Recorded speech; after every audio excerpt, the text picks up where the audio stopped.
প্রকৃত শহীদ ছাড়াও আরো অনেক মৃত ব্যক্তিকে আল্লাহ রাসূল সাল্লাল্লাহু আলাইহি ওয়াসাল্লাম শহীদি মৃত্যুর সুসংবাদ দিয়েছেন। তারা জেহাদে অংশগ্রহণ করেনি, তারা কাফিরদের আঘাতে নিহত হয়নি, তারা প্রকৃত শহীদ নয়, কিন্তু কিয়ামতের দিন তারা শাহাদাতের মর্যাদা লাভ করবে। তারা কারা?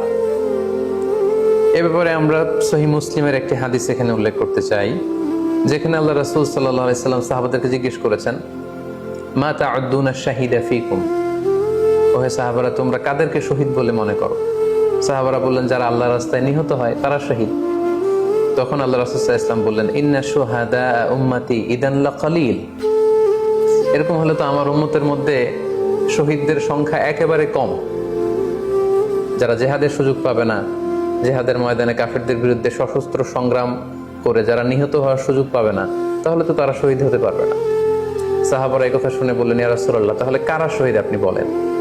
তখন আল্লাহ রাসূল সাল্লাল্লাহু আলাইহি ওয়াসাল্লাম বললেন যে, যারা আল্লাহর রাস্তায় নিহত হয় তারা তো শহীদ বটেই, পাশাপাশি ওমান মাতা ফি তাউনি ফাহুয়া শাহীদ, মহামারীতে যারা মারা যায় তারাও কিন্তু শহীদ। প্লেগ রোগে বা মহামারীতে, এই যে করোনা ভাইরাসের সময় যারা ঈমানের সাথে ইন্তেকাল করেছে তাদেরকেও আল্লাহ তাআলা শাহাদাতের মর্যাদা দান করবেন।